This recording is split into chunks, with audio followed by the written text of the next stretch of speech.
Assalamualaikum warahmatullahi wabarakatuh. Selamat pagi semuanya. Kami dari kelompok 5 akan mempresentasikan hasil diskusi kami yang berjudul Tap into Global Market and Managing a Holistic Market Organism. Saya Hilda Monica sebagai moderator, Gabriela Raisa, Dingga, Ratna Angeli, dan Kemal sebagai pemateri. Kepada teman-teman dipersilakan untuk menyampaikan materi. Assalamualaikum warahmatullahi wabarakatuh. Baiklah, di sini saya ingin memberikan materi dari teman saya sebelumnya. Dalam praktik pemasaran juga menghadapi dilematika dan tekanan yang membingungkan. Konsumen mungkin menghargai kenyamanan, tetapi bagaimana membedakan produk sekali pakai atau pengemasan yang rumit di dunia yang mencoba minimalkan limbah. Meningkatkan inspirasi material dapat mengabaikan kebutuhan akan keberlanjutan. Pemasaran internal masyarakat bahwa setiap orang dalam organisasi menerima konsep dan tujuan pemasaran dan terlibat dalam memilih, menyediakan, dan mengkomunikasikan nilai pelanggan. Hanya bila semua karyawan menyadari bahwa tugas mereka adalah menciptakan, melayani, dan memuaskan pelanggan, apakah perusahaan menjadi pemasar yang efektif. Mengorganisir Departemen Pemasaran. Departemen Pemasaran modern dapat diatur dalam beberapa cara berbeda, terkadang tempat tindih, secara fungsional, geografis berdasarkan produk atau merek, berdasarkan pasar atau dalam maksud. Organisasi fungsional dalam bentuk organisasi pemasaran yang paling umum. Spesialis fungsional melapor kepada wakil presiden pemasaran yang mengorganisasikan aktivitas mereka. Organisasi geografis perusahaan yang menjual di pasar fungsional seringkali mengatur tenaga penjualannya dan terkadang pemasaran di sepanjang garis geografis. Organisasi manajemen produk atau merek. Perusahaan yang memproduksi berbagai produk dan merek seringkali membentuk organisasi manajemen produk atau merek. Ini tidak menggantikan organisasi fungsional, tetapi berfungsi sebagai lapisan manajemen lain. Manajer produk grup mengawasi manajer kategori produk, yang pada gilirannya mengawasi manajer produk dan merek tertentu. Sekian, terima kasih. Assalamualaikum warahmatullahi wabarakatuh. Perkenalkan, nama saya Dingga Safriadi. Saya akan menyambung hasil diskusi kami. Organisasi manajemen pasar. Manajemen pasar adalah staf atau bukan lilin. Orang dengan tugas seperti manajemen produk, mereka mengembangkan rencana jangka panjang dan tahunan untuk pasar mereka dan dinilai dari pertumbuhan dan profitabilitas pasar. Karena sistem ini mengatur pemasaran aktivitas untuk memenuhi kebutuhan kelompok pelanggan yang berbeda. Ia berbagai banyak keuntungan dan kerugian dari sistem manajemen produk. Organisasi pengelolaan matriks. Perusahaan yang menghasilkan banyak produk untuk banyak pasar dapat mengadopsi organisasi matriks yang memperkerjakan manajer produk dan pasar masalahnya. Biaya mahal dan sering menimbulkan konflik. Membangun organisasi pemasar kreatif. Banyak perusahaan menyadari bahwa mereka belum benar-benar didorong oleh pasar dan pelanggan. Mereka didorong oleh produk dan penjualan. Berubah menjadi perusahaan yang digerakkan oleh pasar sejati membutuhkan. 1. Mengembangkan semangat seluruh perusahaan untuk pelanggan. 2.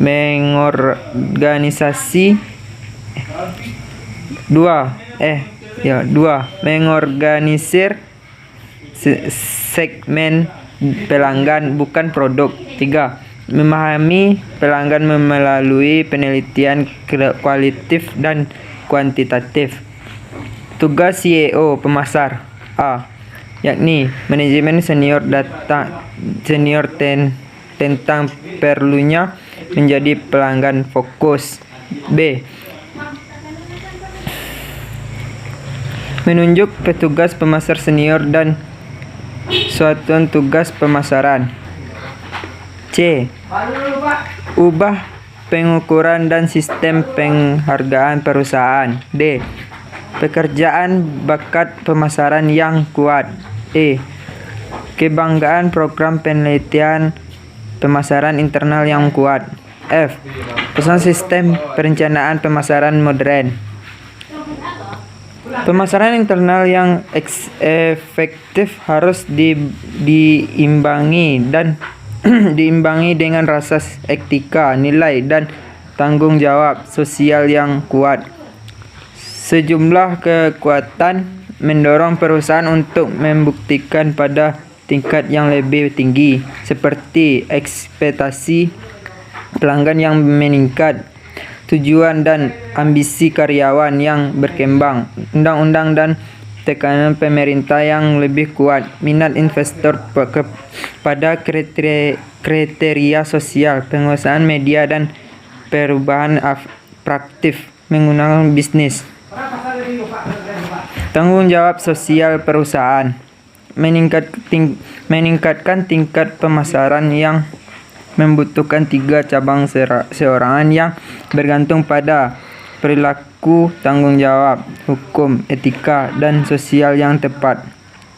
Satu perusahaan yang mendapatkan perusahaan yang bertanggung jawab sosial tepat di tengah dari semua yang dilakukannya adalah Steinfeld from perusahaan. D. Pekerjaan bakat pemasaran yang kuat. E. Kebanggaan program penelitian pemasaran internal yang kuat. F. Pesan sistem perencanaan pemasaran modern. Pemasaran internal yang efektif harus diimbangi dan diimbangi dengan rasa etika, nilai, dan tanggung jawab sosial yang kuat. Sejumlah kekuatan mendorong perusahaan untuk membuktikan pada tingkat yang lebih tinggi, seperti ekspektasi pelanggan yang meningkat, tujuan dan ambisi karyawan yang berkembang, undang-undang dan tekanan pemerintah yang lebih kuat, minat investor pada kriteria sosial, penguasaan media, dan perubahan praktif menggunakan bisnis. Tanggung jawab sosial perusahaan. Meningkatkan tingkat pemasaran yang membutuhkan 3 cabang seorangan yang bergantung pada perilaku, tanggung jawab, hukum, etika, dan sosial yang tepat. Satu perusahaan yang mendapatkan perusahaan yang bertanggung jawab sosial tepat di tengah dari semua yang dilakukannya adalah Steinfeld from pemasaran dan bisnis. Perusahaan yang berinovasi solusi dan nilai dengan cara yang bertanggung jawab secara sosial memungkinkan besar akan berhasil. Pemasaran terkait penyebab banyak perusahaan memadukan inisiatif tanggung jawab sosial perusahaan dengan aktivitas pemasaran. Pemasaran terkait penyebab menghubungkan kontribusi perusahaan ke tujuan yang ditentukan untuk keterlibatan pelanggan secara langsung atau tidak langsung dalam transaksi yang menghasilkan pendapatan dengan perusahaan. Manfaat dan biaya pemasaran penyebab sebuah kesuksesan program cost marketing dapat meningkatkan kesejahteraan sosial, menciptakan positioning merek yang berbeda, membangun ikatan konsumen yang baik, meningkatkan citra publik perusahaan, menciptakan reservoir niat baik, meningkatkan moral internal, mengembleng karyawan, mendorong penjualan, dan meningkatkan nilai pasar perusahaan. Pemasaran sosial, pemasaran yang berhubungan dengan sebab mendukung satu sebab. Pemasaran sosial oleh organisasi nirlaba atau pemerintahan lebih jauh penyebabnya seperti katakan tidak pada narkoba, atau lebih banyak berolahraga dan makan lebih baik. Implementasi pemasaran dan kontrol. Implementasi pemasaran adalah proses yang mengubah rencana pemasaran menjadi penugasan tindakan dan memastikan rencana tersebut mencapai tujuan yang telah ditetapkan. Sebuah rencana pemasaran strategis yang brilian tidak banyak berarti jika tidak diterapkan dengan benar. Kontrol pemasaran ialah proses di mana perusahaan menilai efek dari kegiatan dan program pemasaran mereka dan membuat perubahan penyesuaian yang diperlukan. Kontrol paket tahunan. Yang pertama, model kontrol ini berlaku untuk semua tingkatan organisasi. Manajemen puncak menetapkan target penjualan dan laba tahunan. Setiap manajer produk, manajer distrik regional, manajer penjualan, dan perwakilan penjualan berkomitmen untuk mencapai tingkat penjualan dan biaya yang ditentukan.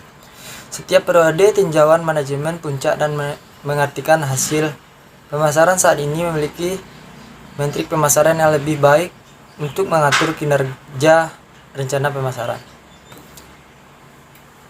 Pengendalian strategi setiap perusahaan harus secara berkala menilai kembali pendekatan strategis terhadap pasar dengan audit pemasaran yang baik. Pemasaran juga dapat melakukan tinjauan keunggulan pemasaran dan tinjauan etika atau tanggung jawab sosial. Audit pemasaran.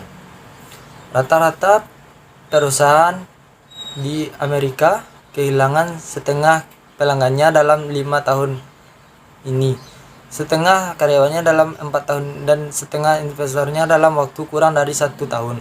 Jelas ini menunjukkan beberapa kelemahan. Perusahaan yang menemukan kelemahan harus melakukan studi penyeluruhan yang dikenal sebagai audit pemasaran. 4 karakteristik audit pemasaran. Yang pertama, luas. Audit pemasaran mencakup semua aktivitas pemasaran utama bisnis, bukan hanya beberapa titik masalah seperti dalam audit fungsional. Meskipun audit fungsional berguna, terkadang audit tersebut menyelesaikan manajemen. Yang kedua, sistematis. Audit pemasaran adalah pemeriksaan yang teratur terhadap lingkungan. Pemeriksaan makro dan mikro, tujuan dan strategis sistem pemasaran dan aktivitas spesifik organisasi. Yang ketiga, independen. Audit dan lain-lain manajer mereka sendiri kurang objektif dan independen. Perusahaan telah memanfaatkan kantor audit yang menyediakan layanan audit pemasaran untuk divisi berdasarkan permintaan. Yang keempat, berkala. Perusahaan biasanya memulai audit pemasarannya hanya setelah gagal meninjau operasi pemasaran mereka selama masa baik. Dengan masalah yang diakibatkan audit pemasaran berkala dapat memanfaatkan maupun yang bermasalah. Sekian, terima kasih. Assalamualaikum warahmatullahi wabarakatuh. Baiklah, itu hasil presentasi dari kelompok kami. Jika ada yang ingin menambahkan atau bertanya, silakan di komentar. Jika ada kesalahan, kami mohon maaf. Wabillahi taufiq walhidayah. Wassalamualaikum warahmatullahi wabarakatuh.